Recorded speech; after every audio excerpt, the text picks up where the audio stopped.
বেনাপোলের আত্মপ্রত্যয়ী যুবক গরুর খাটাল থেকে এ বছর আয় হবে ৫ কোটি টাকা। বেনাপোল থেকে আনিছুর রহমান হারার আগে হারেনি বেনাপোল সীমান্তের পুটখালী নামক গ্রামের এক আত্মপ্রত্যয়ী যুবক নাসির উদ্দিন। সীমান্ত এলাকায় তার নিজ গ্রামে সন্তান স্নেহে গরু লালন পালন করে বছরে আয় তার ৫ কোটি টাকা। গরুর মাথার উপর ফ্যান, খামার পরিষ্কার পরিচ্ছন্ন এবং তদারকির জন্য রয়েছে প্রায় শতাধিক লোক।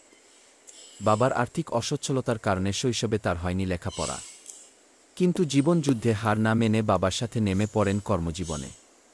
সেই থে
আজকে বলে না, বহুদিন থেকে বলে।